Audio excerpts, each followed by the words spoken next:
امیر المؤمنین حضرت علی بن ابی طالب رضی اللہ عنہ کے بیانات۔ حضرت علی بن حسین رحمۃ اللہ علیہ کہتے ہیں، امیر المؤمنین بننے کے بعد حضرت علی رضی اللہ عنہ نے جو سب سے پہلا بیان فرمایا، اس میں پہلے اللہ کی حمد و ثنا بیان کی، پھر فرمایا اللہ نے ہدایت دینے والی کتاب نازل فرمائی اور اس میں خیر و شر سب بیان کر دیا، لہذا تم خیر کو لو اور شر کو چھوڑ دو اور تمام فرائض ادا کر کے اللہ کے ہاں بھیج دو، اللہ ان کے بدلے میں تمہیں جنت میں پہنچا دیں گے۔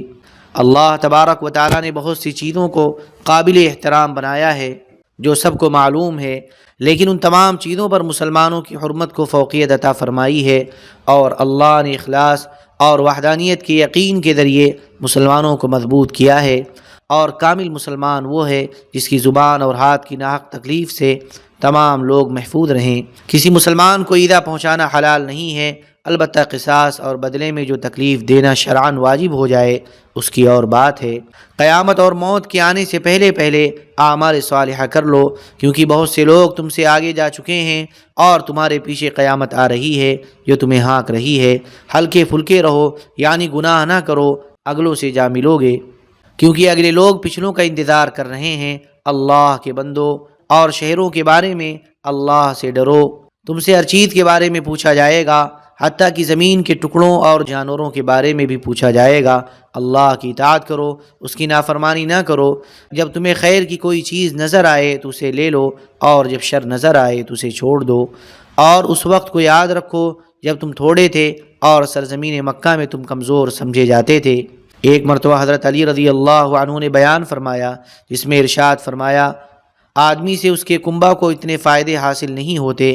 جتنے کنبے سے آدمی کو حاصل ہوتے ہیں، کیونکہ اگر آدمی کنبہ کی مدد سے اپنا ہاتھ روکتا ہے تو صرف ایک ہاتھ رکتا ہے، اور کنبہ والے اپنا ہاتھ روک لیں تو پھر کئی ہاتھ رک جاتے ہیں، اور کنبہ کی طرف سے آدمی کو محبت، حفاظت اور نصرت ملتی ہے۔ بعض دفعہ ایک آدمی دوسرے آدمی کی خاطر ناراض ہوتا ہے، حالانکہ وہ اس دوسرے آدمی کو صرف اس کے خاندانی نسب کی وجہ سے ہی جانتا ہے۔ میں تمہیں اس بارے میں اللہ کی کتاب میں بہت سی آیتیں پڑھ کر سناؤں گا۔ پھر حضرت علی رضی اللہ عنہ نے یہ آیت پڑھی، لو ان لی بکم قوة او آوی الى رکن شدید، کیا خوب ہوتا اگر میرا تم پر کچھ زور چلتا یا کسی مضبوط پائے کی پناہ پکڑتا۔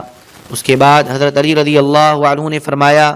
یہ جو حضرت لوط علیہ السلام نے رکن شدید یعنی مضبوط پایا فرمایا ہے، اس سے مراد کنبہ ہے، کیونکہ حضرت لوط علیہ السلام کا کوئی کنبہ نہیں تھا۔ اس ذات کی قسم جس کے علاوہ کوئی معبود نہیں، حضرت لوط علیہ السلام کے بعد اللہ نے جو نبی بھی بھیجا وہ اپنی قوم کے بڑے کنبے میں سے ہوتا تھا۔ پھر حضرت علی رضی اللہ عنہ نے حضرت شعیب علیہ السلام کے بارے میں آیت پڑھی، وَإِنَّا لَنَرَاكَ فِينَا ضَعِيفًا، اور ہم تم کو اپنے میں کمزور دیکھ رہے ہیں۔ حضرت علی رضی اللہ عنہ نے فرمایا، حضرت شعیب علیہ السلام چونکہ نابینا تھے اس لیے ان لوگوں نے آپ کو کمزوری کی طرف منسوب کیا۔ وَلَوْلَا رَهْطُكَ لَرَجَمْنَاكَ، اور اگر تمہارے خاندان کا پاس نہ ہوتا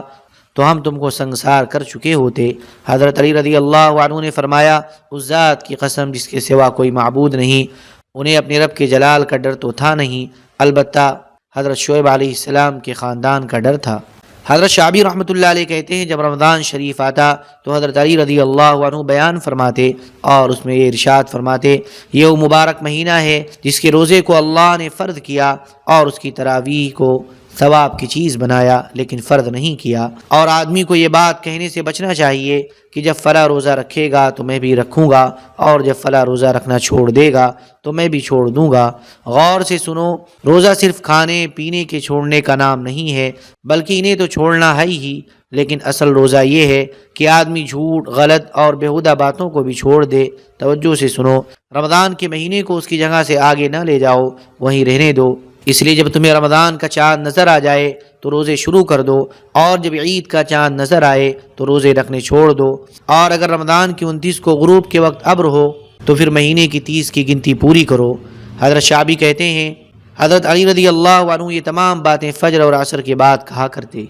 ایک مرتبہ حضرت علی رضی اللہ عنہ نے بیان فرمایا، پہلے اللہ کی حمد و ثنا بیان کی، پھر موت کا تذکرہ فرمایا، چنانچہ ارشاد فرمایا، اللہ کے بندو، اللہ کی قسم، موت سے کسی کو چھٹکارا نہیں ہے، اس لیے اگر تم تیاری کر کے اس کے لیے ٹھہر جاؤ گے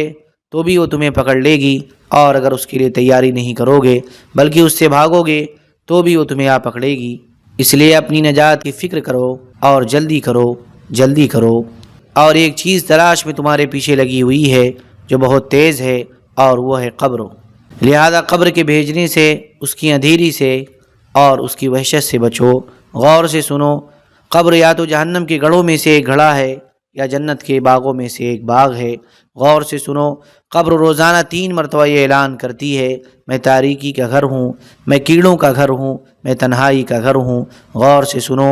قبر کے بعد وہ جگہ ہے جو قبر سے بھی زیادہ سخت ہے، وہ جہنم کی آگ ہے جو بہت گرم اور بہت گہری ہے، جس کے زیور یعنی سزا دینے کے آلات لوہے کے ہیں، جس کے نگراں فرشتے کا نام مالک ہے، جس میں اللہ کی طرف سے کسی طرح کی نرمی یا رحم کا ظہور نہیں ہوگا۔ اور توجہ سے سنو، اس کے بعد ایسی جنت ہے جس کی چوڑائی آسمانوں اور زمین کے برابر ہے، جو متقیوں کے لیے تیار کی گئی ہے۔ اللہ ہمیں اور آپ کو متقیوں میں سے بنائے اور دردناک عذاب سے بچائے۔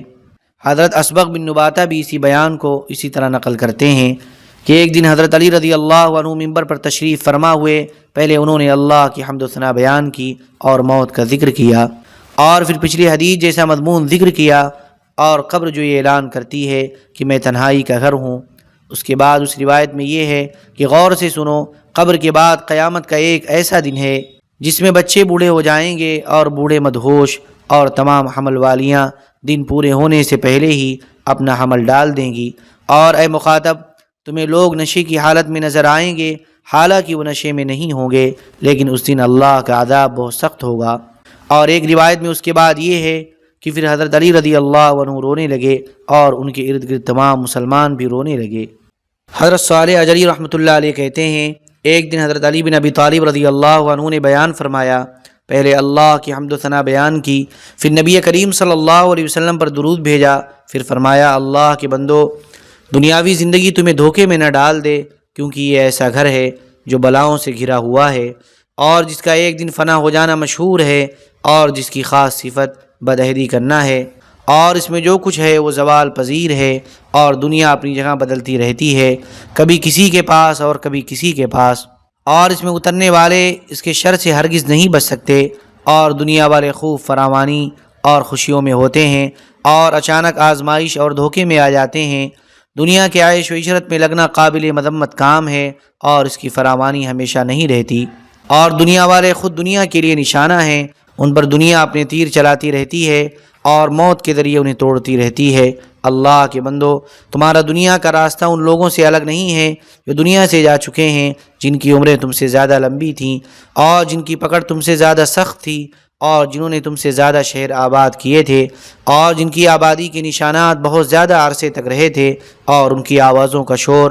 بہت زمانے تک رہا تھا، لیکن اب ان کی یہ آوازیں بالکل خاموش اور بجھ چکی ہیں، اور اب ان کے جسم بوسیدہ اور ان کے شہر خالی ہو چکے ہیں، اور ان کے تمام نشانات مٹ چکے ہیں، اور قلعی اور چھونے والے محلات، مزین تختوں اور بچھے ہوئے گاؤ تکیوں کے بجائے اب انہیں چٹانیں اور پتھر مل گئے ہیں جو ان کی بغری قبروں میں رکھے ہوئے ہیں اور گارے سے بنے ہوئے ہیں، اور ان کی قبروں کے سامنے کی جگہ ویران اور بے آباد پڑی ہوئی ہے، اور مٹی کے گارے سے ان قبروں پر لپائی کی گئی ہے۔ ان قبروں کی جگہ آبادی کے قریب ہے، لیکن ان میں رہنے والے بہت دور چلے جانے والے مسافر ہیں۔ ان کی قبریں آبادی کے درمیان ہیں، لیکن ان قبروں والے وحشت اور تنہائی محسوس کرتے ہیں۔ ان کی قبریں کسی محلے میں ہیں، لیکن یہ قبروں والے اپنے ہی میں مشغول ہیں، اور انہیں آبادی سے کوئی انس نہیں ہے، حالانکہ یہ قبروں والے ایک دوسرے کے پڑوسی ہیں اور ان کی قبریں پاس پاس ہیں، لیکن ان میں پڑوسیوں والا کوئی جوڑ نہیں ہے، اور ان میں آپس میں جوڑ بھی کیسے ہو سکتا ہے جبکہ بوسیدگی نے انہیں پیس رکھا ہے اور چٹانوں اور گیلی مٹی نے انہیں کھا رکھا ہے۔ پہلے یہ لوگ زندہ تھے، اب مر چکے ہیں، اور عیش و لذت والی زندگی گزار کر اب ریزہ ریزہ ہو چکے ہیں۔ ان کے مرنے پر ان کے دوستوں کو بہت دکھ ہوا، اور مٹی میں انہوں نے بسیرا اختیار کر لیا، اور ایسے سفر پر گئے ہیں جہاں سے واپسی نہیں۔ ہائے افسوس، ہائے افسوس، ہرگز ایسا نہیں ہوگا۔ یہ اس کی صرف ایک بات ہی بات ہے جس کو کہہ رہا ہے، اور ان کے آگے آڑ یعنی عالم برزخ ہے، اس دن تک کے لیے جس دن لوگ دوبارہ زندہ کیے جائیں گے اور تم بھی ایک دن کی طرح قبرستان میں اکیلے رہو گے اور بوسیدہ ہو جاؤ گے، اور تمہیں بھی اس لیٹنے کی جگہ کے سپرد کر دیا جائے گا، اور یہ قبر کا امانت خانہ تمہیں اپنے میں سمیٹ لے گا۔ تمہارا اس وقت کیا حال ہوگا جب تمام کام ختم ہو جائیں گے اور قبروں کے مردے زندہ کر کے کھڑے کر دیے جائیں گے، اور جو کچھ دلوں میں ہے وہ سب کھول کر رکھ دیا جائے گا، اور تمہیں جلال و دبدبہ والے بادشاہ کے سامنے اندر کی ساری باتیں ظاہر کرنے کے لیے کھڑا کر دیا جائے گا۔ پھر گزشتہ گناہوں کے ڈر سے دل اڑنے لگ جائیں گے، اور تمہارے اوپر سے تمام رکاوٹیں اور پردے ہٹا دیے جائیں گے، اور تمہارے تمام عیب اور راز ظاہر ہو جائیں گے، اور ہر انسان کو اپنے کیے کا بدلہ ملے گا۔ برے کام کرنے والوں کو اللہ تعالیٰ برا بدلہ اور اچھے کام کرنے والوں کو اچھا بدلہ دیں گے، اور اعمال نامہ سامنے رکھ دیا جائے گا تو آپ مجرموں کو دیکھیں گے کہ اس اعمال نامے میں جو کچھ لکھا ہے اس سے ڈر رہے ہوں گے اور کہہ رہے ہوں گے، ہائے ہماری بدقسمتی۔ اس اعمال نامے کی عجیب حالت ہے کہ اس نے لکھے بغیر نہ چھوٹا گناہ چھوڑا اور نہ بڑا، اور جو کچھ انہوں نے دنیا میں کیا تھا اسے وہاں سب لکھا ہوا موجود پائیں گے، اور آپ کا رب کسی پر ظلم نہیں کرے گا۔ اللہ تبارک و تعالی ہمیں اور آپ کو اپنی کتاب پر عمل کرنے والا اور اپنے دوستوں کے پیچھے چلنے والا بنائے، تاکہ ہمیں اور آپ کو اپنے فضل سے ہمیشہ رہنے کے گھر یعنی جنت میں جگہ عطا فرمائے۔ بے شک وہ تعریف کے قابل بزرگی والا ہے۔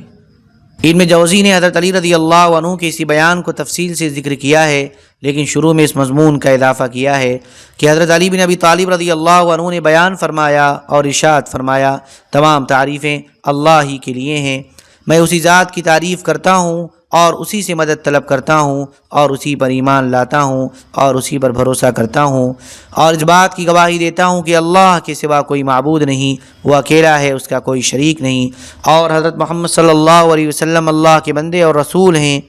جنہیں اللہ نے ہدایت اور دین حق دے کر بھیجا تاکہ ان کے ذریعے سے اللہ تبارک و تعالی تمہاری تمام بیماریوں کو دور کر دے اور تمہیں غفلت سے بیدار کر دے۔ اور یہ بات جان لو